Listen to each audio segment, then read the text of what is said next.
Good morning, and I would like to call this meeting to order and welcome all members of council that are joining us both in person and virtually this morning.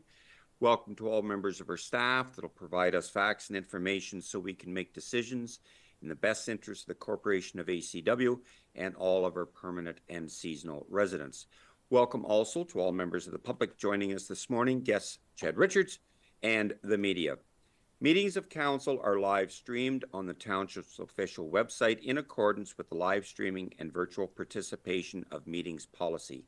By attending this meeting, attendees and participants are consenting to their image, voice, and comments being recorded and available for public viewing on the township's website. Do any members of council have a pecuniary interest or potential conflict of interest for any agenda item that we have today? Okay, thank you very much for that. We do have 4 sets of minutes, and I would entertain a mover and a seconder that Ashfield-Colborne-Wawanosh Township Council hereby adopt the minutes as provided in items 3.1 to 3.4. Deputy Mayor Vanstone moves, seconded by Councillor Forrester. Are there any questions on any of these minutes? Seeing none, all in favor of the motion? And that is carried. Thank you. Open forum is an opportunity for any members of the public to make any comments that they would care to regarding any agenda item that we have today. Are there any members of the public that would care to make any comments at this time? And seeing none, we do like to welcome Chad Richards to present to us today on the Southwestern Ontario Isotope Coalition. Welcome, Chad. We look forward to your presentation to council this morning. Thank you very much, Mr. Mayor, and I will share my screen here so that I can present. It's not allowing me to share.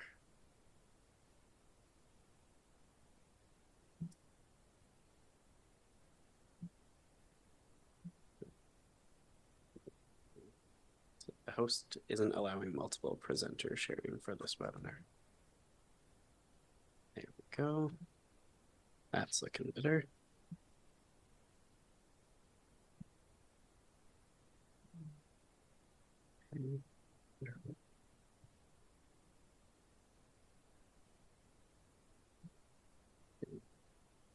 There we are. Now we're ready to rock. Perfect. Well, thank you very much, Mr. Mayor, Council, and staff for having me here today to talk about a little bit about the Southwestern Ontario Isotope Coalition. As the Mayor mentioned, my name is Chad Richards. I'm the Senior Director for the Bruce Power Nexus Research Centre, which operates out of the Nuclear Innovation Institute. And the Southwestern Ontario Isotope Coalition is a really, really exciting program that we run out of NII, and we're excited to share what we're up to and to see if ACW might consider joining us as a member of the coalition. So a little bit about what the Southwestern Ontario Isotope Coalition, SOIC, is and what we do.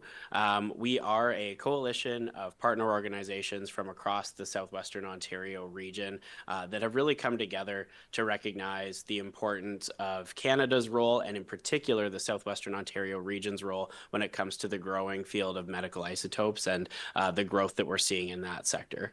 First and foremost, we recognize that the isotopes that we produce from the Bruce Power site are produced on the territory of the Saugeen Ojibwe Nation, and now through a partnership known as Gamzukamin produced in partnership with the Saugeen Ojibwe Nation and jointly marketed by Bruce Power and by SON to transport and sell those isotopes around the world.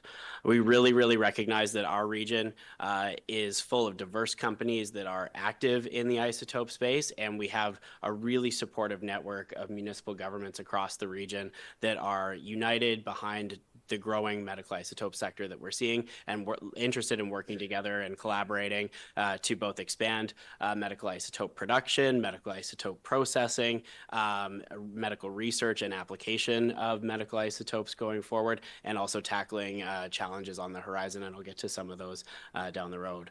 The first thing, though, I realized I jumped into it. I got too excited to talk about what SOIC is. Maybe I should back up a little bit and talk about what a medical isotope is. So a medical isotope, if you think about it, is at the atomic level a cure for certain types of cancers and a means by which we can sterilize medical equipment. So regionally here in the Bruce Grey and Huron region at Bruce Power, since the 90s, Bruce Power has been producing a medical isotope known as cobalt-60. Cobalt-60 is used to sterilize medical equipment around the world.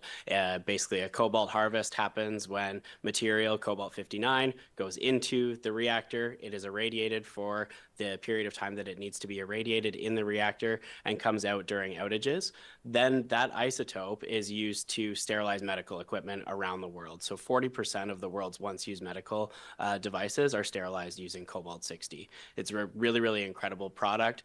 Essentially, if you've gone to the hospital and you've used a syringe or the medical gloves that are used, those are all sterilized, or 40% of them around the world are sterilized using cobalt-60, much of which is produced in CANDU power reactors, both at Bruce and at OPG.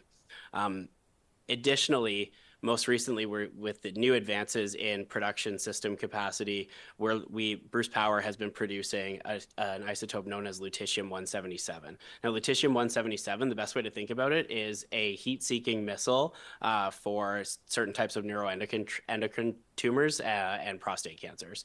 Basically, the isotope goes into the body, seeks out the cancer cell, and destroys the cell while leaving healthy cells unharmed. It really is truly fascinating medical advancements, and we're able to produce them at scale in power reactors right here in the region and distribute those products around the world to get treatments into patients worldwide. The SOIC itself is a public-private partnership. It operates out of the Nuclear Innovation Institute. It was formed in June of 2023 when the City of Owen Sound, the Nuclear Innovation Institute, which is the organization I work for, and the Canadian Nuclear Isotope Council, which is the national body for the isotope sector here in Canada, came together to say, we believe the Southwestern Ontario region has a really, really strong story to tell and a really key role to play in the growing field of medical isotopes. And we want to bring people together, organizations together to really tackle the challenges ahead and to meet the potential that we have as a region when it comes to medical isotopes. Again, why we recognize that this region has the potential to be a really, really key player in the medical isotope space is because of the advantages that we already have in the value chain.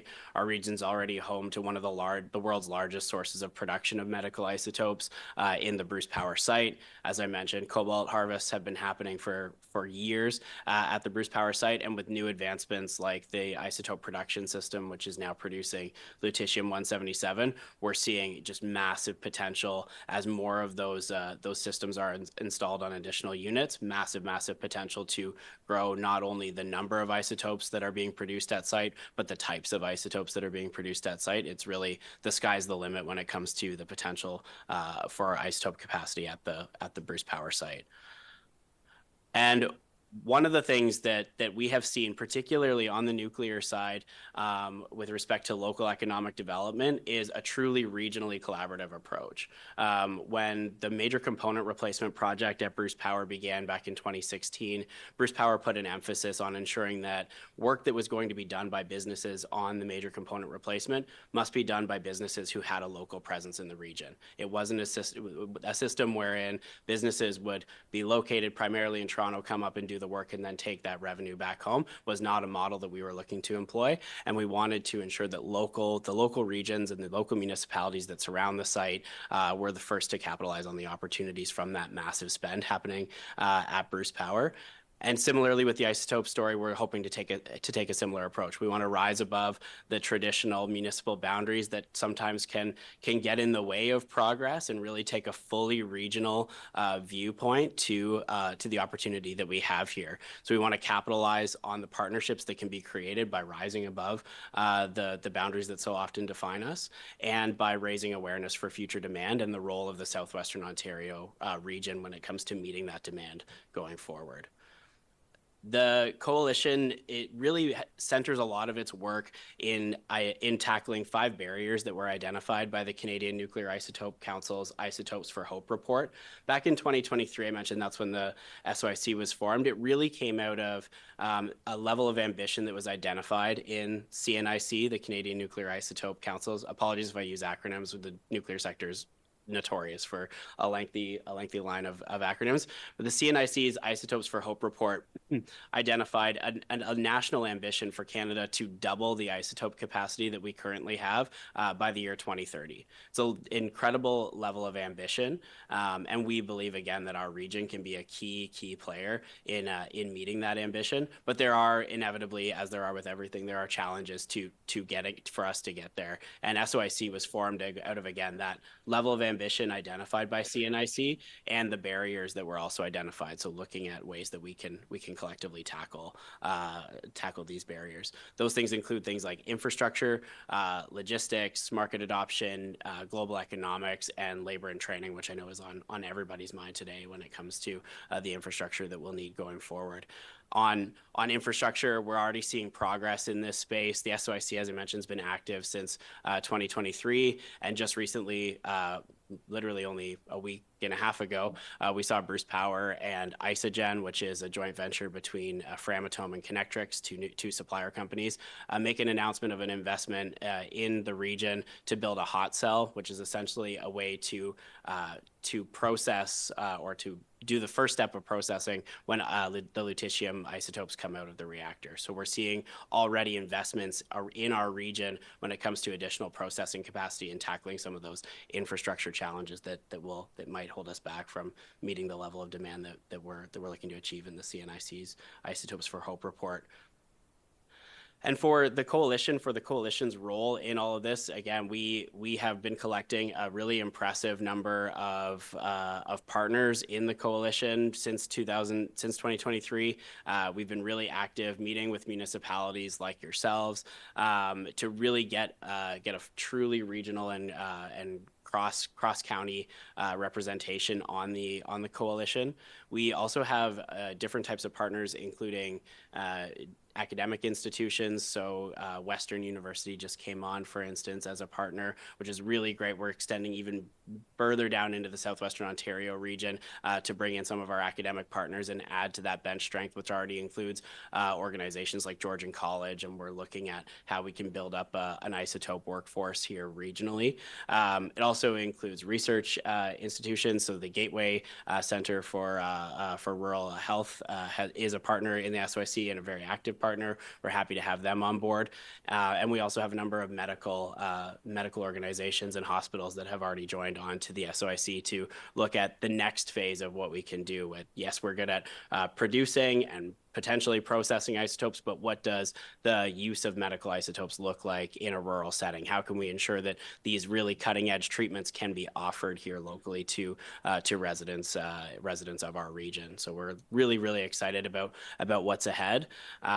The regional collaborative partners, which is the term we use to describe the partners of the coalition, meet quarterly. So those meetings are an opportunity for our coalition partners to share updates, to give insights on what's going on in the medical isotope space. Really, one of the best advantages that the SOIC can offer is being that information sharing platform, get a bit of an inside track on what's happening regionally when it comes to the medical isotope space and how the region is looking at meeting that growing demand. And we've also been actively working on a strategic plan that we developed collaboratively that looks at identifying more opportunities when it comes to the isotope space regionally. So one of our core projects in 2025 will be what we're calling a regional opportunity study. We're essentially going to assess the global marketplace for isotopes, look at where we have unique advantages, and understand the steps that we need to take as a region, as a collective of partners to meet that ambition and meet that demand going forward. We've been active at a number of different events around the province, marketing the region as a place where you want to invest when it comes to the medical isotope space. So we're actively at events that the CNIC, the Canadian Nuclear Isotope Council, has been hosting. We were down in Toronto marketing the Southwestern Ontario region as the place you want to be when it comes to the medical isotope space, and that will continue going into 2025. And we're also actively looking at new ways that we can bring funding to the region to look at to basically leverage the coalition that we have here and bring some unique funding to the region to fund partner initiatives. If ACW is interested in becoming a member of the SOIC, it's a very, very simple process. We have an online partnership application form. There's no cost to be a member of the SOIC.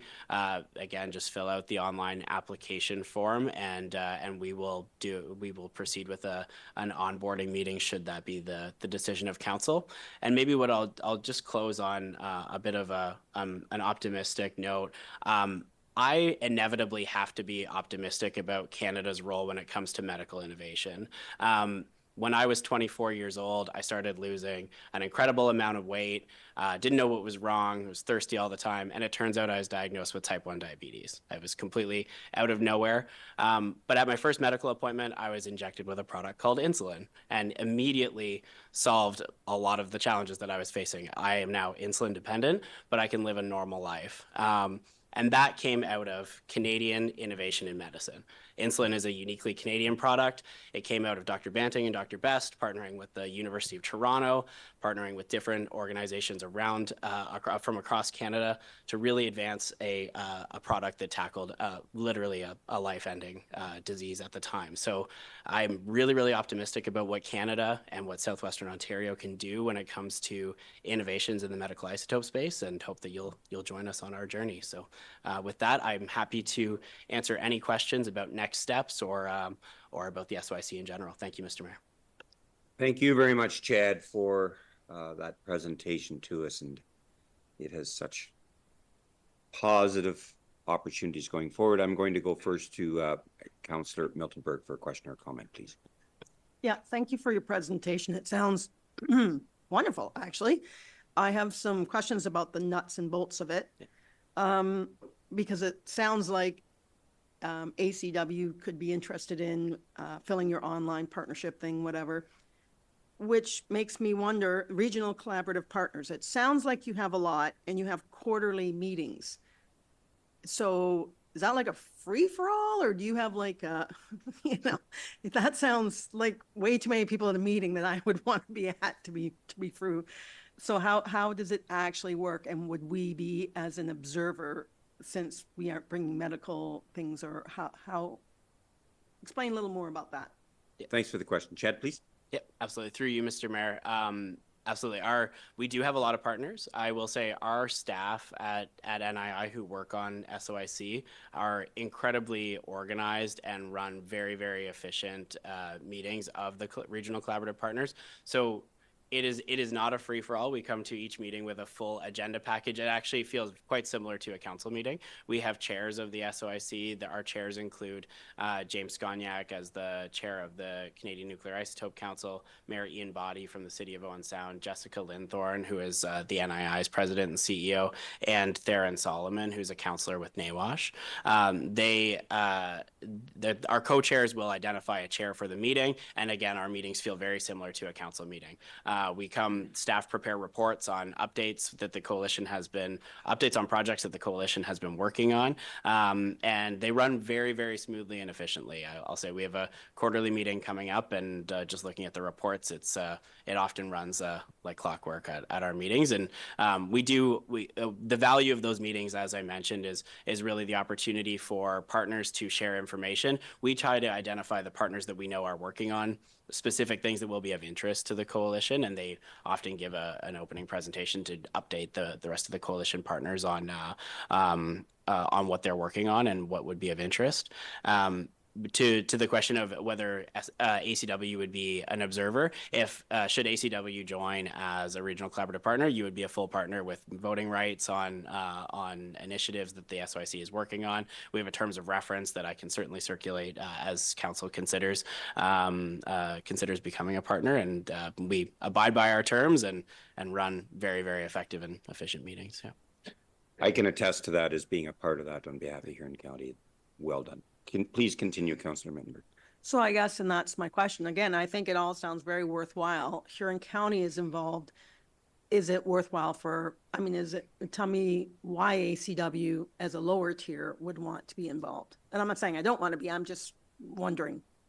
Thank you for that. Chad, please. Yeah, certainly through you, Mr. Mayor. I think there's tremendous opportunity in having a truly localized voice at the table for ACW. I think that while Huron County looks at the collective interest of all municipalities contained within the county, having again a truly localized voice at the table and really representing the viewpoints of ACW specifically could be of value, but that would be a decision of council to determine.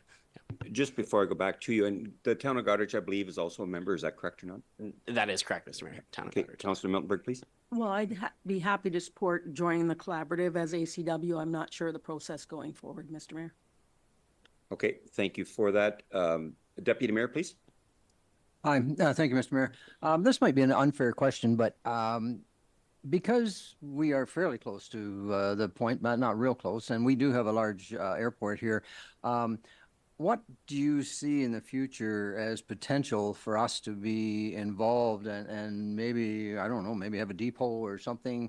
Like we would like to, you know, if I know it's a crystal ball thing, but anyways, if you could maybe elaborate on that. Okay, thanks for the question. Chad, please. Yeah, through you, Mr. Mayor.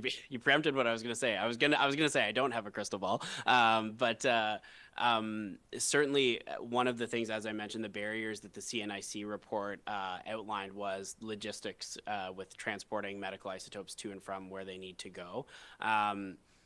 Medical isotopes, and again, we could do a whole delegation on what a medical isotope is and the challenges around it. We wanted to focus the presentation today specifically on SOIC, but for lutetium, for instance, it has what's called a 7-day half-life. So basically, when it comes out of the reactor, that isotope has 7 days to get into a patient before it loses effectiveness. So when you think of the logistics that are required to get it out of a reactor, transported to a processing facility, and put into a radiopharmaceutical drug and then into a patient, it's a very robust supply chain that needs to be ready and ongoing. And as I mentioned, with the new technologies that are being employed at the Bruce Power site, the medical or the isotope production system, we're looking at potential new types of isotopes that could require different supply chains. So I'm not trying to dodge the question. I'm just trying to say we don't know what we don't know. And the only way for us to identify those opportunities and what might be doable is to have collaboratives like the SOIC, where we collectively understand what each municipality has to offer in terms of advantages like what you've described, and to have those on the table for everyone to see going forward. Yes, and actually to follow up on that, I have had conversations with NII regarding the opportunities at the Goderich Airport for transportation of these, and offered that opportunity. Councillor Snoblin, did you have a question or comment, please? Yes, I do, Mr. Mayor. I guess I should direct my question to staff. I see a lot of benefits to joining this as a partner in this organization. Would this be an ongoing committee of council moving forward, unlike the short-term rentals where it has a start date and an end date?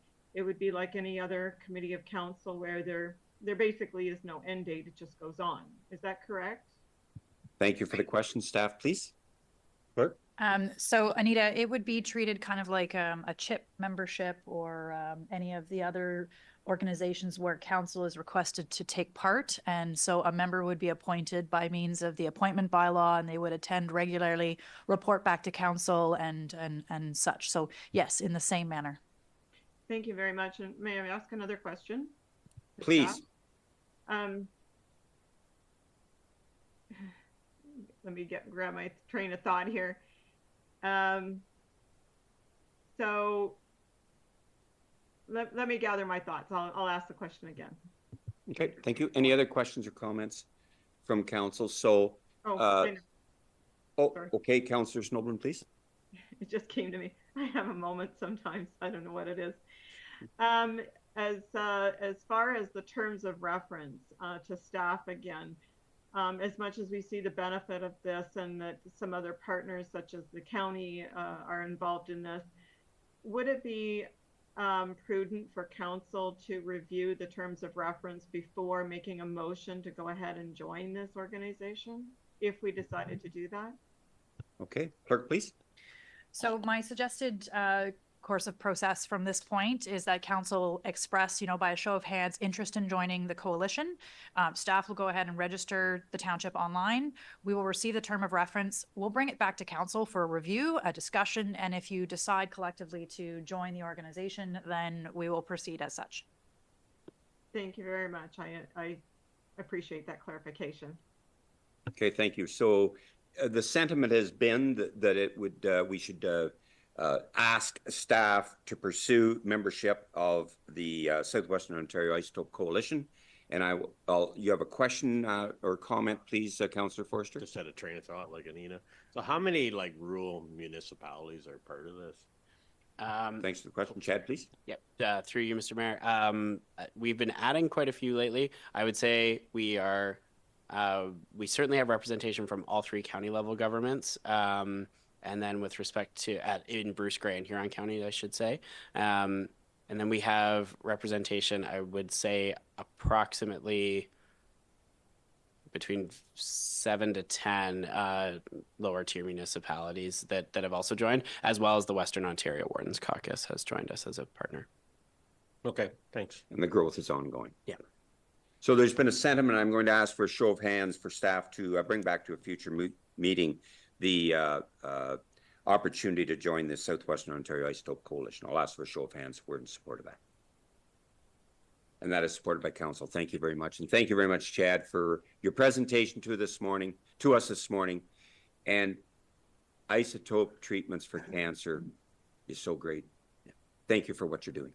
Thank you very much. Thank you, Mr. Mayor, and thank you, council. I'm looking forward to working together going forward. Thank you very much, Chad. Take care. With that, we will move forward with our Treasury Department and the payment of the current accounts. And I would entertain a mover and a seconder to authorize the payment of the November 2024 accounts as presented. Moved by Councillor Forrester, seconded by Councillor Miltenberg. Are there any questions on these numbers? Councillor Forrester, please. Okay, thanks, Glenn. It's on page 3. It's Burkholder towing and body and towing. Is that like the engine work on that one truck? Thanks for the question. Tom, please. No, that's the replacement of the passenger side door and the straightening of the cab on the truck that was in the ditch last winter. So we wanted to fix it before it got cold again. Okay. Okay. Any further questions or comments? If not, all in favor of the motion? Opposed? Nope, that's carried. Thank you. Payment of the previous month's accounts, and I would entertain a mover and a seconder that Ashfield-Colborne-Wawanosh Township Council hereby approves the payment of the October 2024 accounts in the amount of $1,127,609.96. Moved by Deputy Mayor Vanstone, seconded by Councillor Forrester. Are there any questions on any of these numbers? Seeing none, all in favor of the motion? And that is carried. Thank you. And 6.3 is the summary of the revenue/expenditure reports. And I'll entertain a mover and a seconder that Ashfield-Colborne-Wawanosh Township Council adopts the summary revenue/expenditure reports as written for the Township, Lucknow District Medical Center, and Lucknow District Recreation from January to October 2024. A mover and a seconder, please. Councillor Miltenberg and Blake. Any questions? All in favor of the motion? And that is carried. Thank you. We don't have anything under planning. We do have the building officials report that is for information purposes. Do we have any questions of Joy on this report? And if not, I thank you for that, Joy. Under administration, policy for the new or replacement of the outdoor playground. This is a policy for the new or replacement of the outdoor play equipment. Do we have any questions or comments on this? Deputy Mayor, please. Yes, and thank you, Mr. Mayor. This will be through to the staff. After looking at this and whatnot, I went on to GovDeals, and there are used at some points in time playground equipment.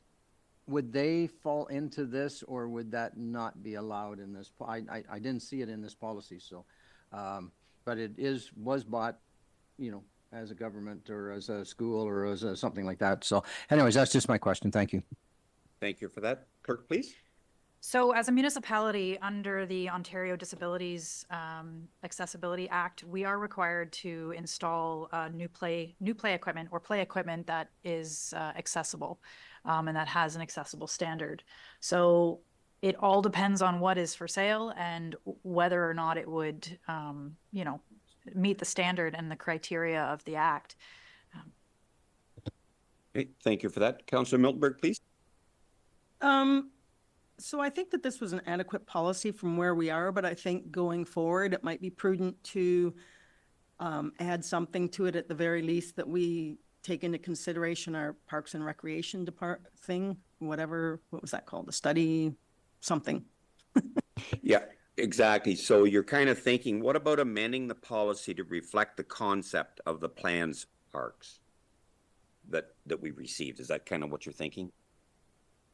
Yes, and then I would suspect that when we do that, we might come up with further things after that, but we should at least reflect what the study that we have, you know, purchased. Absolutely. I concur with that. So I will suggest, and I'll ask for a show of hands if council's in agreement with amending the policy to reflect the concept of plans of parks that we received. Clerk, do you have a comment first, please? I was just going to say that what we would suggest is that council request staff bring an amendment back to consider that. So we're not, quote, making that final decision today. That is something that will be brought forward at, you know, with the policy, and then you would adopt the policy as amended. Correct, to a future meeting. Right on. I'll ask for a show of hands if council's in the support of this. And that is supported by council. So staff is good with that? Perfect. Thank you very much. We do have the Lucknow Medical Center lease extension for another 5 years. Do we have any questions or comments on this? And if not, I'll ask for a show of hands for consideration of adopting this in section 18 as a bylaw. And that is supported by council. Thank you. The procedural bylaw amendment, and it's to remove the planning from a separate meeting and incorporate it into our regular meeting. Any questions or comments on this? Councillor Snoblin, please. Yes, I will go on record at this council meeting as opposing this motion. I think that it's too early in the process to change this this meeting time. I don't think that we've given the evening meeting a fair shot, so I will vote against it. Okay, thank you very much. Any other questions or comments? Councillor Miltenberg, please. Yeah, question more as to the procedure, because while I 100% agree with Councillor Snoblin's statement, I'm kind of confused about when we get to say things or not. We had this thing with the flag thing. So didn't we already decide that we were going to do this and we don't get to do it again? Or I'm sorry, I'm just procedure. I'm not sure. So thank you for the question. I'll defer to our clerk, please. Council voted to request staff bring forward an amendment to the procedure bylaw. So we are having the amendment in front of us today. So it is fully open for debate. And then I'll ask for a show of hands if we're in support of it after the debate. Please continue, Councillor Miltenberg. Thank you. Then I concur with Councillor Snoblin. I do not think we've gone the night meetings. We said we'd do it for a year and we have not. And although I would love all day meetings, I feel like we need to do what we told the people in this room. So I will be opposing this as well. Okay, thank you for that. Deputy Mayor, please. Yes, thank you, Mr. Mayor. I support this. I think we should do away with that Tuesday night meeting. I've done a bit of thinking and talking about it, and the part that I don't like about not having evening meetings is the fact that if, say, a new councillor wanted to run or a new person wanted to run for a council and they have a day job, then it pretty well limits them. But in looking at that, I think this would be a good thing, because if they want all-night meetings, then they're running, and that'll be one of their platforms that they run on, is that they want to change it when they get in here.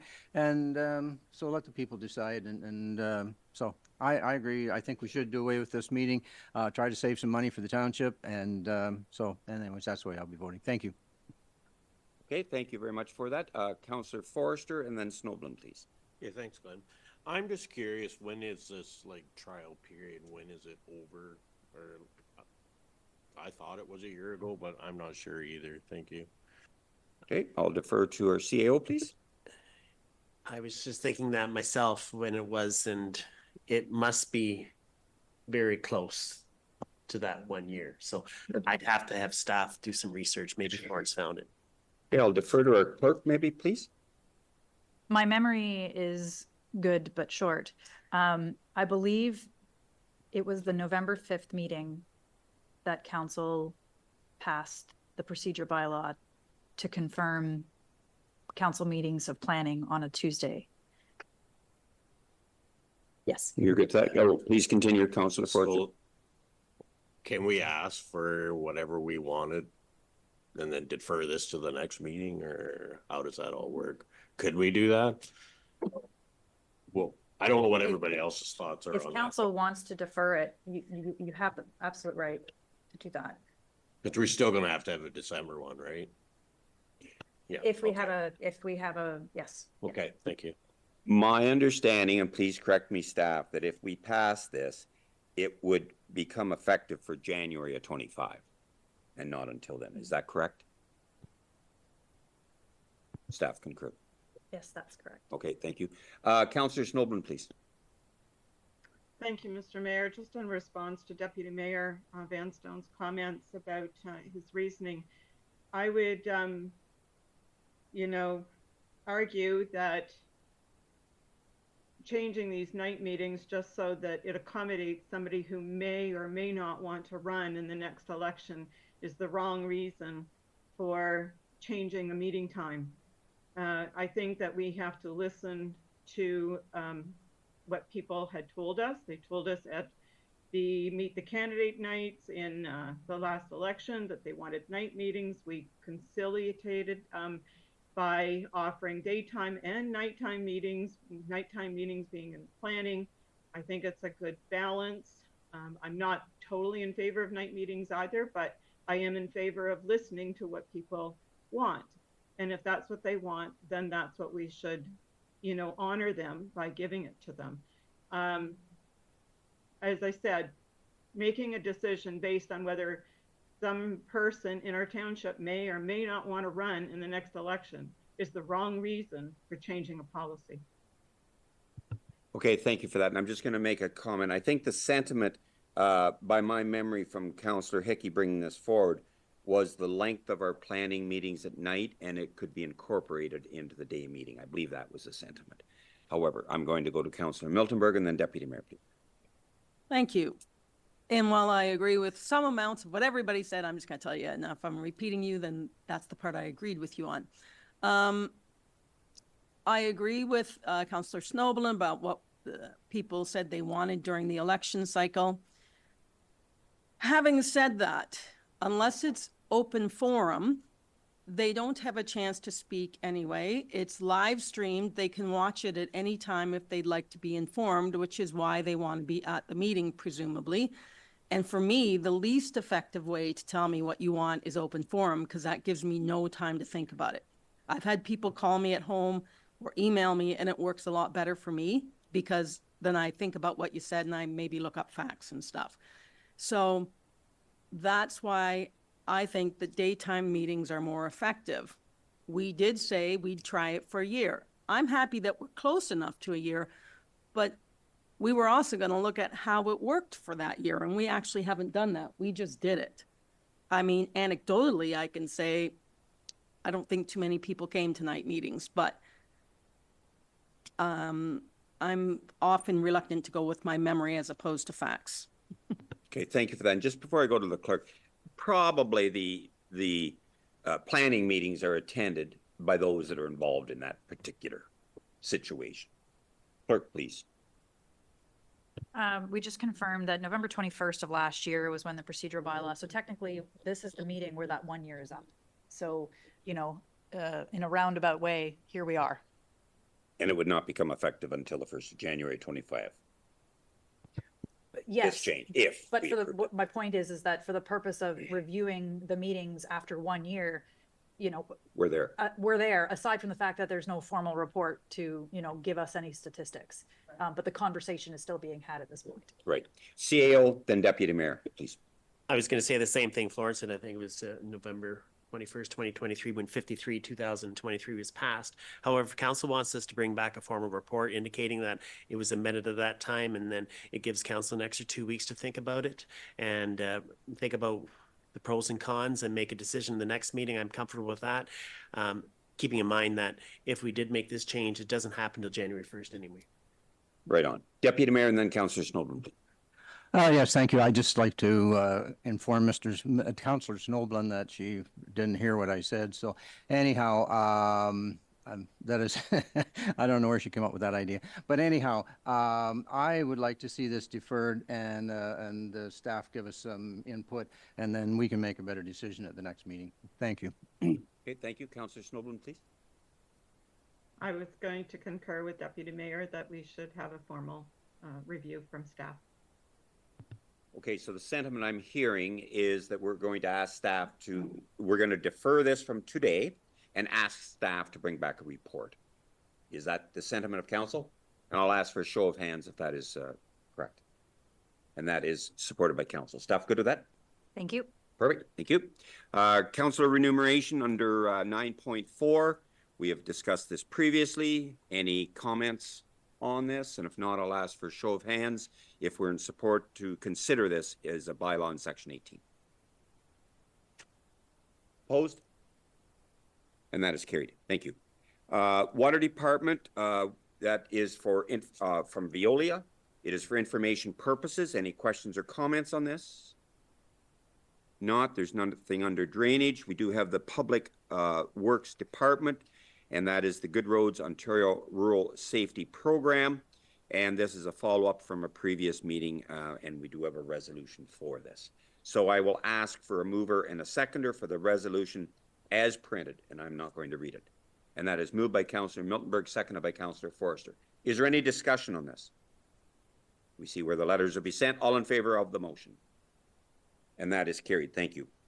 We do have a part-time equipment operator slash labor appointment, and we will consider that in section 18 as a bylaw, and I will ask for a show of hands from council if we're in support of this. And that is supported by council. And 12.3 is a full-time equipment operator labor appointment. And again, I'll ask for a show of hands if council is in support of this for consideration in section 18 as a bylaw. And that is supported by council. Committee reports. Does anyone have a meeting or a committee report that they would like to share with council at this time? I'll go first to Councillor Miltenberg and then Forrester. Now, this is from St. Helens. They are having their Valentine's Day meal, which is on Valentine's Day. But they are putting the tickets on sale December 1st if you want tickets to give for Christmas. There will be a Facebook post going up, but that's just a heads up. Thank you for that. Councillor Forrester, please. Okay, thanks, Glenn. So on Remembrance Day weekend, I attended the Legion banquet. That was on the Saturday night. There was an interesting presentation. I struggle with her last names. Dolores Sawinski, used to own Cut and Girl. Her granddaughter is part of the Burlington band there. So they went to Juno Beach for the 80th anniversary, and they were given 2 dog tags. I thought that was wrong, but my wife says that right. So one was of a soldier that passed away there in their own, right? So they had to go to the grave of that fallen soldier, which I thought was really neat. So, and then I attended the Remembrance Day service, which I played at before the cenotaph, and I laid the wreath at the cenotaph. And shout out to Montgomery Bus Lines. They donated a bus to bus in a class of students from Brookside, which really good. Good to see the youth there. Thanks. Sure is. That's great. Thank you. Councillor Snowblin next, please. Thank you, Mr. Mayor. I attended the Community Safety and Wellbeing Oversight Committee meeting on November the 13th, and it was quite a lengthy meeting. We did have some guest speakers. I guess the summary of it is that the campaign will go forward again with the same priorities as in last year, in that mental health and awareness, domestic and family violence, community safety and security, and housing and homelessness. And they are quarterly pillars that will be highlighted, similar to last year. Another topic of discussion at that meeting was the lower tiered proposed budget requests for that committee to go forward into 2025. And it appears as though $3,000 seems to be the threshold.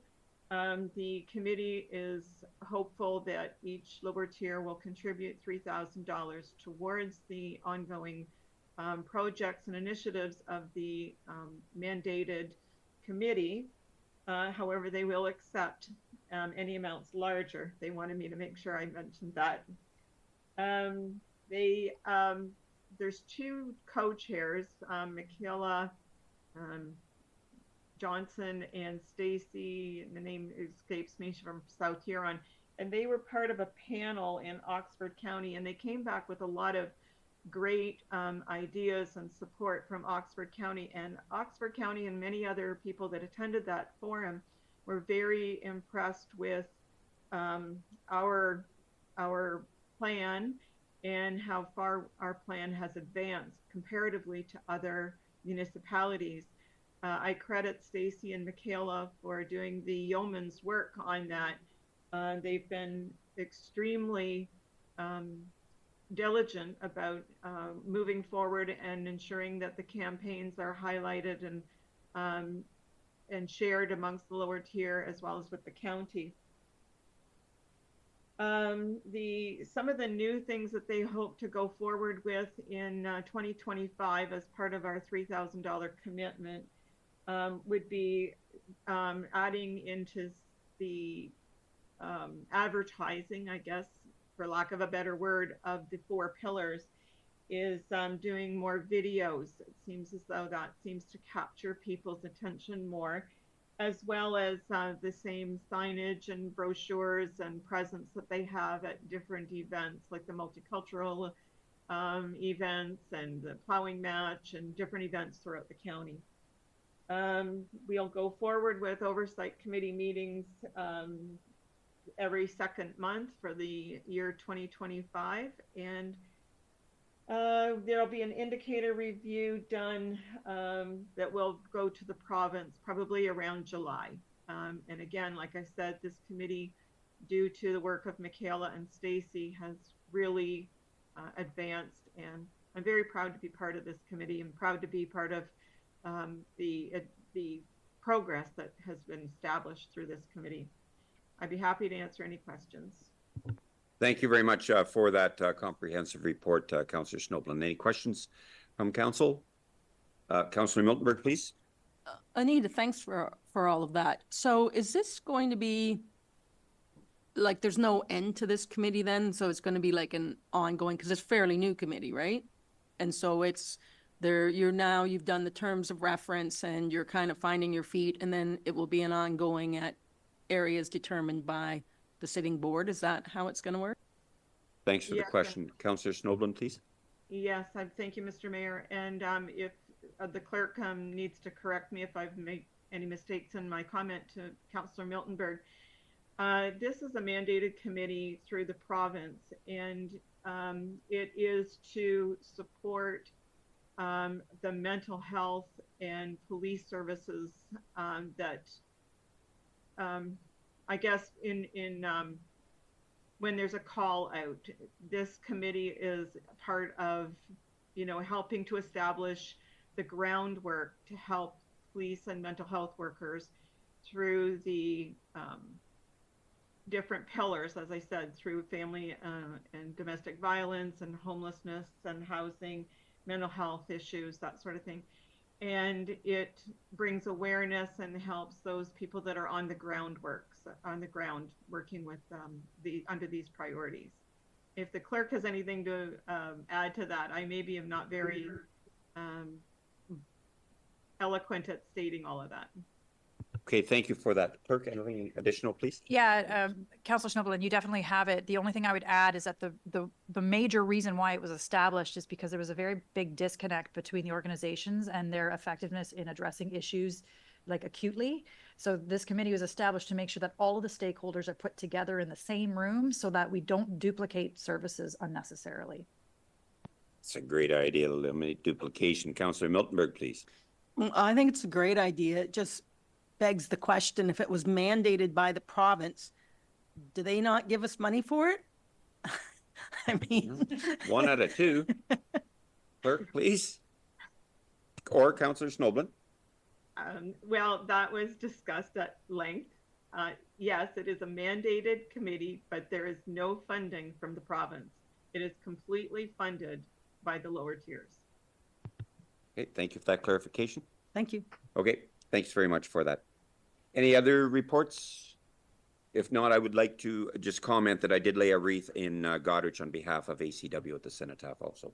And on remembrance saying thank you very much for doing that on Lucknow, Wayne, and for attending that banquet. Is there any new or other business that any member of council would like to comment at this time to bring forward to a future meeting? Seeing none, we have nothing, no correspondence for direction, for information, the Roma conference, and then we have 2 sets of minutes. Please, Councillor Miltenberg. So one of the items of correspondence is a request from delegation for Roma.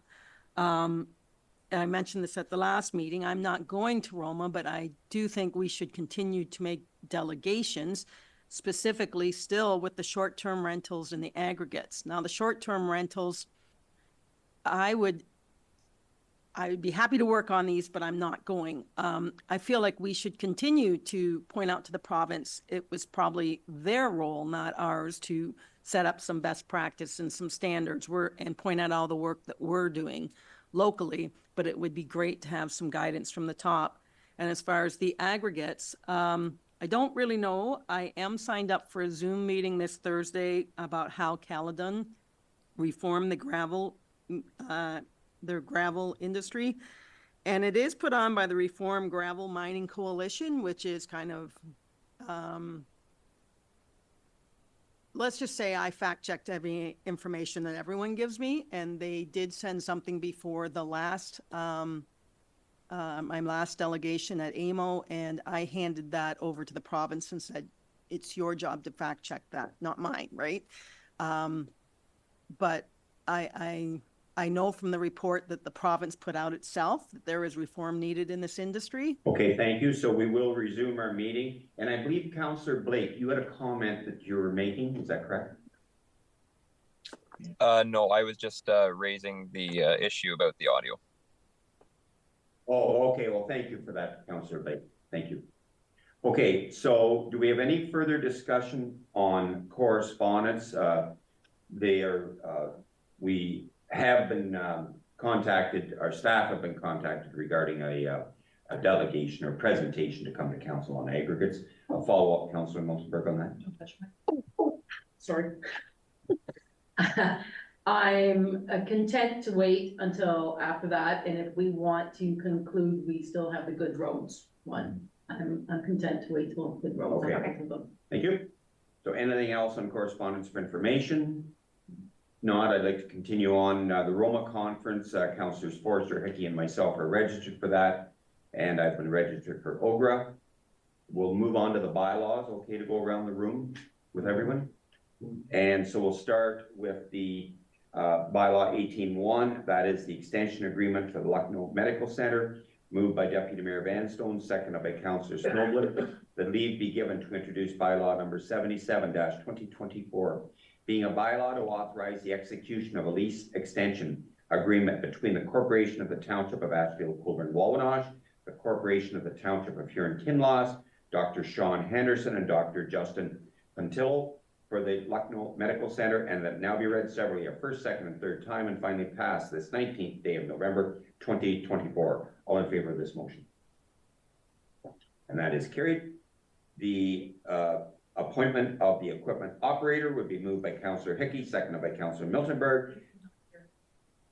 That is right, I am sorry. So it would be moved by Councillor Miltenberg, seconded by Councillor Forster. The leave be given to introduce bylaw number 78-2024, being a bylaw to appoint the position of equipment operators / laborers for the Township of Ashfield-Colborne-Wawanosh, and then it now be read severally a first, second, and third time, and finally passed this 19th day of November 2024.